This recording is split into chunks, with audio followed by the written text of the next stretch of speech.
Hello and welcome to Sportstar's coverage of Indian football. And with me is Aneesh there, and we'll be talking about the most important match in the next week or so. Will be the Kolkata derby between East Bengal and Mohun Bagan Super Giant.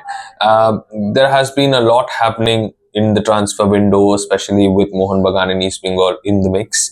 But for now, we'll be talking about the Durand Cup and then move into a lot of things that have come in the surroundings. So, Anish, your final, initial thoughts about the fixture. Okay, so if I start with East Bengal, obviously we have seen them been very busy this transfer market till now in the transfer window. They have made some serious additions and added some serious firepower in their front line, especially with the signing of last season ISL Golden Boot winner Diamantakos. And obviously they have not just focused on the goal scoring but the goal creation as well by adding Madhitalal, who had the most number of assists.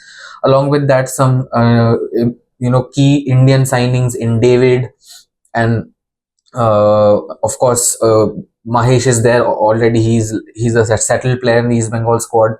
So I think that in the recent years we have seen that it has usually not been too tough for Mohun Bagan to get a win. I mean, it has mostly been Mohun Bagan's fixture in the Kolkata derby.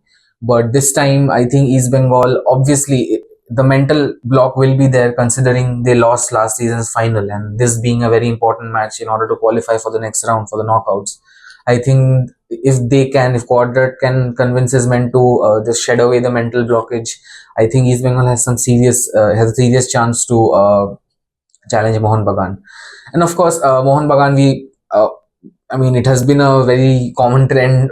They had the most expensive squad last season and backed it up also by winning the Shield, and of course the Durand Cup, starting with the Durand Cup. And on paper, one would think that they are still the stronger team. Especially they have added Greg Stewart, who also scored in Mohun Bagan's last Durand Cup match. And along with that, I feel if you not just the foreigner contingent, but Mohun Bagan's real power lies in the Indian contingent per se, because we have seen players like Liston and Manveer come in form right at the correct time. And especially Liston has been a menace in the left flank, and him combining with players I completely agree there. Yeah, I mean, when you talk about the Indian lot, I think Mohun Bagan has hit a jackpot in Apuya Ralte. Yes. Because after the exit of Joni Kauko, replacing him with, Mohun Bagan has been in dire need of a defensive midfielder from India. And that is where I think they had two people on their shortlist. One was Dixon Singh and the other was Apuya Ralte. That will be a good battle. So that will be a good battle there, because Dixon moved from Kerala Blasters to East Bengal, and Apuya from Mumbai City FC to Mohun Bagan. Apuya was enormous in the ISL final where Mumbai beat Mohun Bagan, and I think that will be one of the key battles in this clash. Of course, in the midfield, they have Sahal, Thapa, and Apuya Ralte as their midfield trio. Of course, Liston and Manveer are there. So there is a very strong set of Indian contingent there. Of course, Mohun Bagan is put in with a fantastic mix of foreigners there as well. Greg Stewart, a Golden Ball winner in the ISL, is back in the tournament. Of course, it remains to be seen if his form continues to be that menacing as he was with Mumbai City or Jamshedpur. But of course, there's Jason Cummings, and those battles are something that will be important to talk about. What do you think this moment would be for Molina, especially because he's coming into a derby? After his return, this is the first time that he'll be participating as a coach in a Kolkata derby. Yeah, it's the first real big test in Indian football, right? If you are either a coach of Mohun Bagan or East Bengal, this is where, it's not just for players, but in case of managers too, it's where uh, heroes are made and villains are born.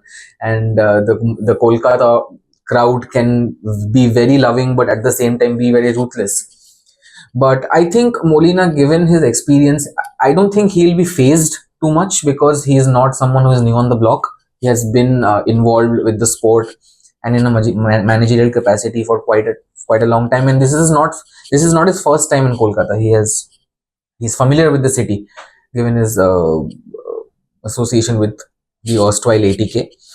But yeah, definitely considering that, I mean, with the Kolkata derby and the circumstances that lie ahead, I mean, with the stakes with what's at stake as in qualification, obviously, I mean, not just Molina, but I think even Quadrat they will have some nervousness, and they'll try.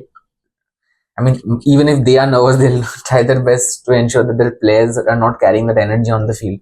But you spoke about in the Indian contingent.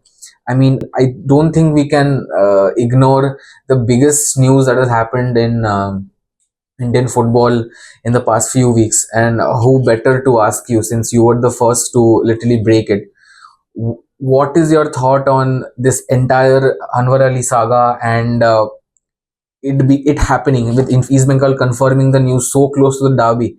First of all, for our for those who are watching, can Anwar Ali play? And if he does, what can be the repercussions from a footballing perspective and from a crowd perspective? So when we talk about Anwar Ali, of course, Anwar has, after the Under 17 FIFA World Cup, he has been desperate to burst into the scene. I mean, he has impressed with the teams that he has played, be it Delhi FC, FC Goa, or Mohun Bagan, of course, winning the shield with Mohun Bagan there. But this will be his actual moment to prove that, the prove his hunger that he has kept within himself, not being able to play for 2 years while being denied an NOC for his health condition. I think his tale of NOCs has been a long drawn case. Now, after that health condition, there was an NOC regarding the Mohun Bagan club giving it to him, which was finally given, and he completed that signing on August 13. Of course, he could not play in the Asian Champions League 2 prelims game, but he remains in contention to be selected for the next match. That is the Kolkata derby. So yes, if you are looking for a answer to the question of whether Anwar will play, yes, he can. But after that, the implications will come into the public. Come into the public from the PSC from the AIFF PSC, which will give the final decision on August 22nd. You can find an entire explainer on the Anwar Ali transfer saga on our YouTube channel, and we will link that video in our bio. Talking about Anwar Ali's importance there, East Bengal's has been in dire need of a proper defensive line because Hijazi Maher and Lalchung Nunga have been exposed, quite honestly, brutally exposed by the Turkmen side in the ACL 2 prelims game.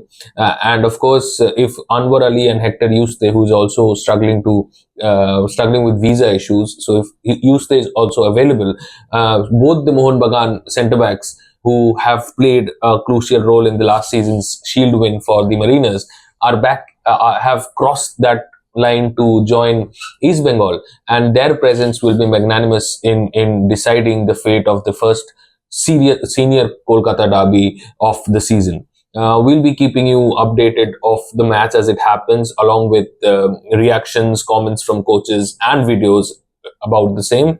Keep following Sportstar for updates of Indian football, and thanks for watching.